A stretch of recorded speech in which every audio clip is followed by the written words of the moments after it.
What else? Inflammatory foods, wheat, meat, dairy, sugar. 16 grams of sugar starts to switch off your immune system response.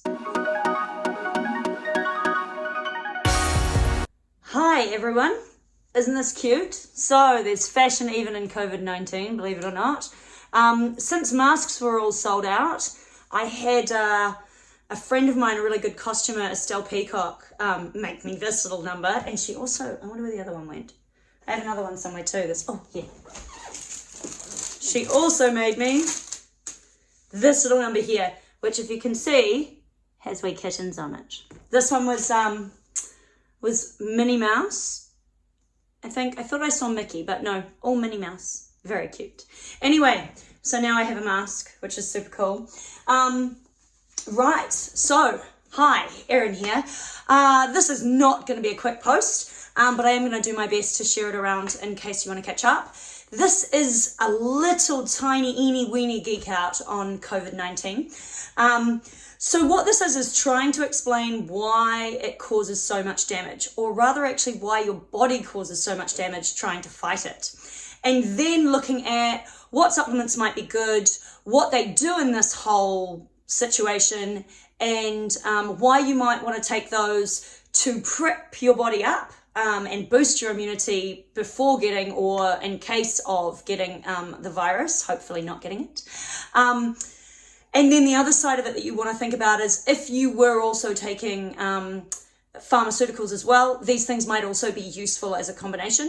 I'm of course not a doctor. This is just a little bit of insight from what I've studied, and I tried to simplify it as much as possible. It took me a few days to make sure I was getting it right. So, and I'm always into this stuff, but I really wanted to be able to give you a good overall of what was happening with this particular virus. Understand it.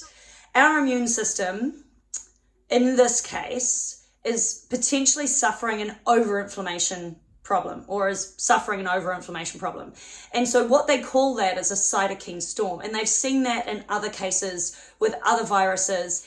In order for a virus to replicate, it must embed itself in your cell and then recruit the cell to basically spread and reproduce. So what we need to look at with that is, in this case, it's respiratory tract that's getting attacked. So the respiratory epithelial cells are being attacked by the virus. The virus embeds itself and then recruits that cell and multiplies and spreads. Now, in response to that attack, what happens is your cytokines will cause inflammation, basically to try to put a hold on everything that's happening there.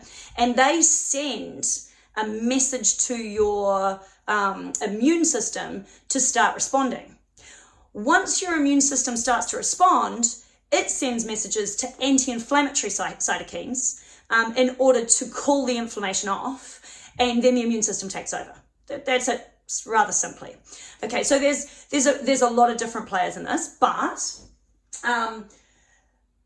in this case, we've got an overinflammation problem. So there are a few cytokines that are known for causing massive overinflammation. And of course, what that means is that it's kind of overriding the body.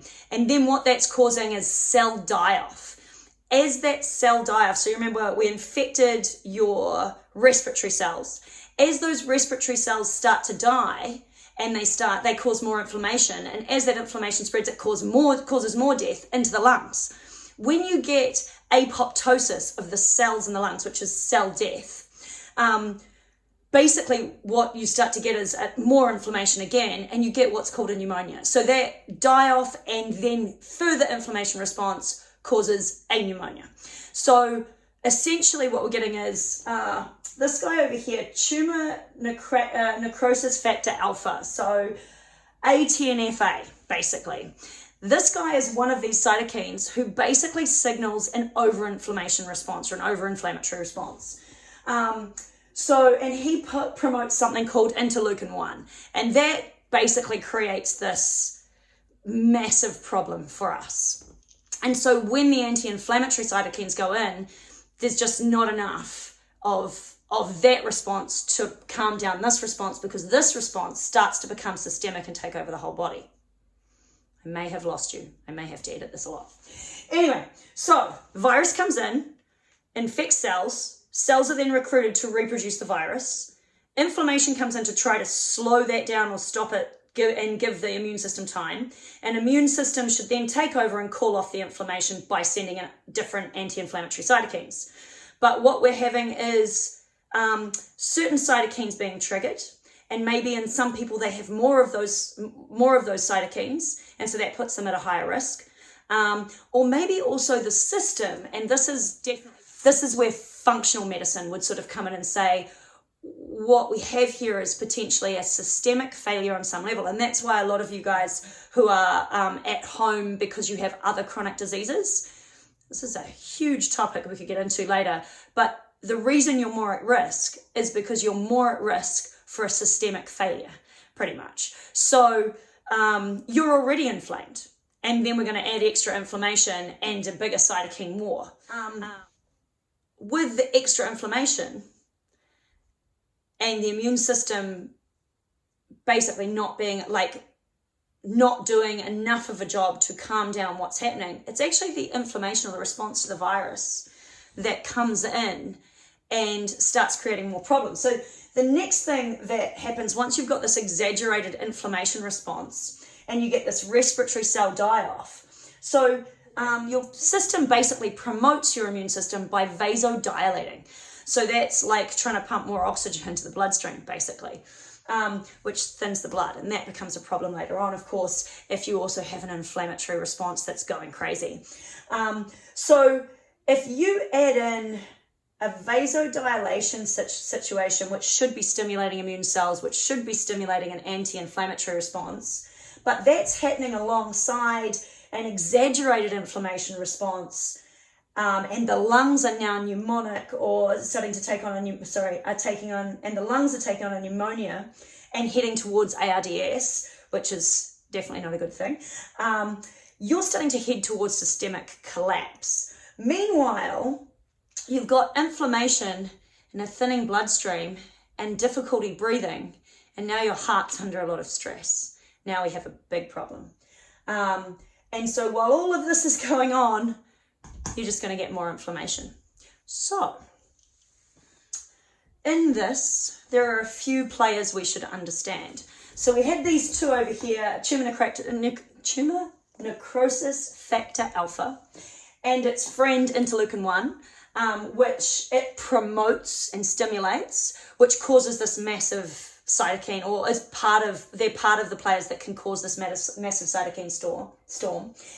And then what they do is they stimulate, or activate rather, NF-kappa B and other players along those same lines. Now, NF-kappa B is responsible for activating sepsis.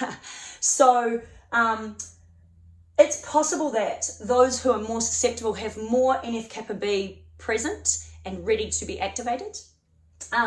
With this one here going, what we want to consider is we want anything that might bring down the activation of NF-kappa B, because that's causing inflammation. Now, in your anti-inflammation crew, in your anti-inflammation fighters, you've got this one NRF2, and this is a big anti-inflammation switch, basically. So if we can stimulate NRF2, potentially we can switch off inflammation, which is pretty cool.